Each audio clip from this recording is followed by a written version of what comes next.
बन के रहना चाहता है क्या कि हम किसी का सेवक बन के रहें? आज तो समय आ गया कि कोई शासक लोग बनना चाहता है ना। अच्छा, बराबरी का अधिकार चाहता है, भेदभाव मिटाना चाहता है, अन्याय मिटाना चाहता है। तुम फिर वही बात कर रहे हो जो पुराने जमाने में सेवक बन के लोग रहता था। हनुमान का काम क्या करना? राम का सेवा करना। तो मोदी जी जो वहाँ जा रहे हैं, ये किस लिए जा रहे हैं वहाँ? मोदी के प्रधानमंत्री की वहाँ क्या जरूरत है? पब्लिक के बीच में मैसेज देना चाहते हैं कि उनसे हम हैं आगे, हम ही उनको लाए हैं। इसके पूरा लगता है कि राम का कहीं कोई नामो निशान था नहीं, मेरे ही चलते राम आ रहा है इंडिया में। ऐसी तरह से प्रचारित करा रहा है ये बीजेपी के लोग और मोदी जी के लोग।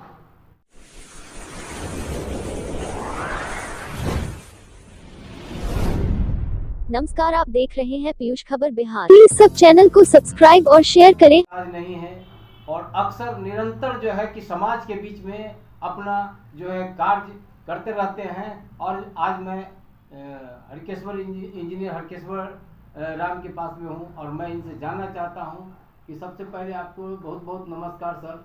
अयोध्या में नमस्कार, धन्यवाद। अयोध्या में 22 तारीख को जो है प्राण प्रतिष्ठा जो है किया जा रहा है, इस पे आपको क्या कहना है सर? सबसे बड़ा सवाल है कि प्राण प्रतिष्ठा कौन कर रहा है? हिंदू रीति रिवाज के हिसाब से आज तक तो ये माना गया है कि ब्राह्मण जो है ना, देवताओं से भी, भगवान से भी बड़ा होता है। तो जो प्राण प्रतिष्ठा करेगा वो सबसे बड़ा आदमी होता है। कोई मान ले हम लोग हैं, चाहे किसी का जन्म हुआ है तो उसको जन्मदाता कौन है? माँ बाप है। माँ बाप बड़ा होता है। तो राम के जन्मदाता कौन है? ब्राह्मण है क्या? उनमें जान फूकेंगे कि मोदी जी जाके जान फूकेंगे? तो मोदी जी जो वहाँ जा रहे हैं, ये किस लिए जा रहे हैं वहाँ? मोदी के प्रधानमंत्री की वहाँ क्या जरूरत है? इस पर जो आप मोदी की बात किए सर, इस पर भी विवाद चल रही है। वहाँ का शंकराचार्य बोलते हैं कि नहीं, जो उनको जो है वहाँ उद्घाटन मैंने प्राण प्रतिष्ठा का उद्घाटन नहीं करने देना चाहिए। ऐसा क्या? नहीं ना, प्राण प्रतिष्ठा मोदी कैसे करेगा भाई? ये ब्राह्मण है क्या? जो हिंदू धर्म जो है, जो मानने वाले लोग हैं, तो ब्राह्मण न मंत्र फूक के न मालिक प्राण प्रतिष्ठा करता है।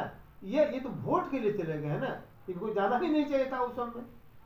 जब भगवान स्वयं श्री राम है, हाँ तो यहाँ प्राण प्रतिष्ठा की क्या बताइए भगवान को प्राण प्रतिष्ठा देने की जरूरत ही नहीं है।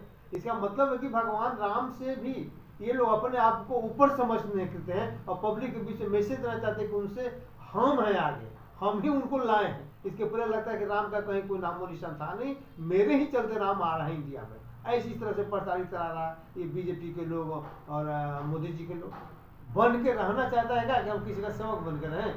आज तो समय आ गया कि कोई शासक लोग बनना चाहता है ना। अच्छा, बराबरी का अधिकार चाहता है, भेदभाव मिटाना चाहता है, अन्याय मिटाना चाहता है। तुम फिर वही बात कर रहे हो जो पुराने जमाने में सेवक बन के लोग रहता था। हनुमान का काम क्या करना? राम का सेवा करना। ये बड़ा गड़बड़ चीज है। काफी संख्या में पूरे हिंदुस्तान से लोग उस प्राण प्रतिष्ठा में इस जग में शामिल होंगे और काफी सारी व्यवस्थाएं की गई है सर इसमें। तो इसलिए हो रहा है ना, क्योंकि पॉलिटिकल इस्तेमाल करना है ना। इसको समाज से कोई लेना देना नहीं है, देश से कोई लेना देना नहीं है, धर्म से कोई लेना देना नहीं है। अगर धर्म से भी लेना देना होता तो शंकराचार्य जिस तरह से बात बोल रहे हैं कि इस पर तो छूत लगा हुआ है मोदी पर मान लिया कि हिंदू धर्म का जो है उसके हिसाब से तो छूत लगा हुआ है। अपनी माँ का मान लीजिए कि जो है मरने के बाद तो बाल तक नहीं छिलवाया। तो इसलिए ब्राह्मणों का ये कहना है, शंकराचार्य का ये कहना है कि जिस आदमी पर छूत लगा हुआ है वो प्राण प्रतिष्ठा में जाकर करेगा क्या? मान लिया सोचिए, हम लोग का अगर बात सोचिए, वही प्राण प्रतिष्ठा क्या करना है? हमारे किसको करना है? राम को, जो ऑलरेडी सबको प्राण प्रतिष्ठा दे रहे हैं। सबको मान्यता ये है कि राम सबसे ऊंचे हैं, सबसे बड़े हैं, माननीय है। तो उनको प्राण प्रतिष्ठा देने वाला कौन है भाई? ये लोगों को मूर्ख बनाने के अलावा दूसरा कोई। शंकराचार्य ये भी कर रहे हैं कि रामनवमी में ही प्राण प्रतिष्ठा का जो है आयोजन होना चाहिए। ठीक है, उनको जो आप जो है अभी इसको बढ़ा करके लॉन्च किया गया है, जो ये गलत है।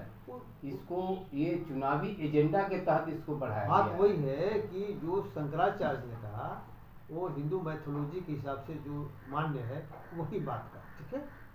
और चूंकि ब्राह्मणवादी सिस्टम को बढ़ाने वाली जो बात है उस पर उन्होंने किया।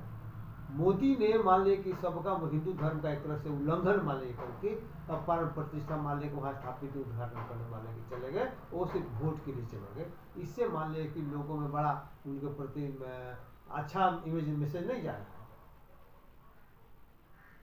सर अभी की बात करें सर, जो अभी चिराग पासवान जी हनुमान बन के भाजपा के लिए मैंने काम कर रहे हैं, क्या लगता है कि इसमें जो समाज, दलित समाज और पिछड़े समाज के लिए क्या कितना योगदान हो सकता है, कितना उसमें उम्मीदें मैंने ये लोग जो समाज के लोग हैं कितना उम्मीद उस पर कर सकते हैं? वो जमाना चला गया जब दलित वर्ग के लोग हनुमान बनकर रहते थे। मतलब आपका काम सिर्फ सेवा करना था, दलितों का काम सिर्फ सेवा करना था। और आज के दलित जो है वो सेवक बनकर नहीं रहना चाहता है, आज का दलित शासक बनकर रहना चाहता है। और ये मान लीजिए कि सबके मानसिकता को गिराने का चिराग पासवान किसी का हनुमान बनकर मान लीजिए करने का काम कर रहा है। उसके चलते समाज में उनकी प्रतिष्ठा गिरी है और समाज के लोग चिराग पासवान को एक्सेप्ट नहीं कर रहे हैं। सही बात ये है कि पढ़े लिखे लोग जो है, जो हनुमान को कौन करेगा भाई? आज हनुमान पहले मान लीजिए हनुमान वो बनता होगा क्या लगता है? जिस तरह से यहाँ तो बोला जा रहा है कि चिराग ही सीएम का उम्मीदवार हो सकते हैं। किसका उम्मीदवार है? क्या दलित का उम्मीदवार है कि ये लोग जो है कि इसको नहीं, क्या दलित का उम्मीदवार है चिराग का? दलित पासवान की तरफ से कहीं आवाज आई है कि दलितों की तरफ से मान लीजिए कि चिराग पासवान हमारे नेता है, ऐसा कहीं आया है? कौन लोग कर रहा है? ये वो लोग कर रहे हैं कि जो उनको घेरे हुए हैं और मान लीजिए कि दलितों को जो हनुमान बना कर रखना चाहते हैं, उन्हीं लोगों की तरफ से ये मान लीजिए कि कहा जा रहा है कि चिराग पासवान मान लीजिए मुख्यमंत्री हो जाएगा, ये हो जाएगा, फलाना हो जाएगा। कहाँ से मुख्यमंत्री हो जाएगा? लोग तो ये भी कहते हैं कि दुसाद का ठेकेदार मैंने बहुत बड़े दुसाद उनके मूवमेंट में है, उनके साथ है, ऐसा नहीं। दुसाद देखिए, दुसाद जाति जो है, क्योंकि देखिए आज का समय है कि जाति के नाम पर लोग भागता है, इसमें कोई दो नहीं है। लेकिन लोग दुसाद जाति के लोग किसी का सेवक बनने के लिए तैयार है क्या? बताइए ना। सेवक बन के कौन रहेगा भाई? आज की तारीख में वो जमाना चला गया। शूद्र वर्ग के लोग और दलित वर्ग के लोग किसी का सेवक बन के रहेगा, वो जमाना चला गया और कोई नहीं चाहता। अब आपसे अंतिम सवाल है सर, जो जनगणना हुई, क्या जितनी जिसकी जनसंख्या भारी उतनी उसकी भागीदारी, इस तरह की जो जनगणना हो, क्या इस पे अभी जो आने वाला चुनाव में इस तरह का लाभ मिल पाएगा अति पिछड़ा दलित को? किसको मिलेगा? जो जिसकी जितनी संख्या भारी उसकी उतनी भागीदारी। कौन नारा जो अभी जनगणना हुई जिस आधार पे क्या उसको बराबर का हिस्सेदारी मिल सकता है? ये नारा किसने दिया? ये मान लीजिए कि आमतौर पर आप देखेंगे कि तेजस्वी यादव और नीतीश कुमार ये लोग कह रहे हैं कि हम जातीय गणना इसलिए कराए हैं कि हम लोगों को संख्यानुपात में जिसकी जितनी संख्या बारी उतनी उसकी हिस्सेदारी देना चाहते हैं। ठीक है, इसीलिए मैंने कहा है। ठीक है, अब ये सब हो गया, गणना हो गया, पता चल गया ओबीसी के कितना जनसंख्या है? 27%। उसको रिजर्वेशन करते थे 18%, उसको 27% दिए। अति पिछड़ा का कितना जनसंख्या है? 36.कुछ%। आपको रिजर्वेशन करना चाहिए 25%। लोग तो ये भी कर रहे हैं आपने दिया नहीं ना, आपने उसका संख्या के अनुपात में दिया नहीं बैकवर्ड क्लास को, तो कैसे आप कहेगा कि जिसकी जितनी संख्या हमारी उसकी उतनी हिस्सेदारी? ज्यादा 14% है सर। हाँ। और अभी 27% का लाभ उठा रहे हैं। ओह नहीं, 27% कहाँ लाभ उठा रहे हैं? 27% में तो और ओबीसी है ना, 27% में और ओबीसी है ना, कुर्मी है, कोयली है, बनिया मान लिया कि बहुत सा मान लिया कि लोग उसमें से है, तो वो तो ओबीसी में है ना। ओबीसी 27% है ना, तो सबको ना मिलता है, ज्यादा को थोड़ा मिलता है, सिर्फ सबको उसमें है, सबको फ्री है, कोई इसमें जा सकता है, किसी को रोक नहीं है। तो 27% आप कहाँ दे रहे हैं? आज भी मान लीजिए कि जो है आप ओबीसी को 27% संख्या है और 27% देते तब एक होता, तो आप तो 18% दे रहे हैं। अति पिछड़ा का 36% है तो उसको आप दे रहे हैं 25%। उसी तरह से आप देखिएगा कि 36% अति पिछड़ा का आबादी है, उसको नगर पालिका में चाहे मान लीजिए कि 20% आप रिजर्वेशन दे रहे हैं, ये जिला परिषद में क्यों दे रहे हैं भाई? तो ये जो कहने वाला आदमी है, इसका मतलब लोगों को आप मूर्ख बना रहे हैं, लोगों को धोखा आप दे रहे हैं। और जहां तक चुनाव है तो चुनाव में आप देख लीजिएगा कि एनडीए की तरफ से अच्छा इनके तरफ से अति पिछड़ा को कितना टिकट मिलेगा, उसी से पता चल जाएगा। अभी फिलहाल जो है कि काफ़ी गर्मा गर्मी चल रहा है कि नीतीश कुमार जी को संयोजक बनाने के लेकर के बहुत और हो रहा है कि नहीं इस तरह का मैंने नीतीश जी को जो है कि संयोजक नहीं बनाएगा। इस पर क्या जो टिप्पणी जो हो रही है मार्केट में, इसका क्या असर है? सबसे बड़ा सवाल है कि नीतीश कुमार नहीं चाहते हैं संयोजक बनना। वो जानते हैं कि संयोजक बन के या चाहे प्रधानमंत्री फेस बन के हम अभी कुछ नहीं कर पाएंगे, तो मेरा मुख्यमंत्री का पद भी चला जाएगा। ये लालू जी दबाव बनाए हुए हैं कि तुम मुख्यमंत्री का पद छोड़ो और तेजस्वी को सौंप दो और तुम दिल्ली जाओ, और ये नहीं चाहते हैं। ये झंझट इसी का चल रहा है, हाँ ना हाँ ना हाँ ना में जो चल रहा है।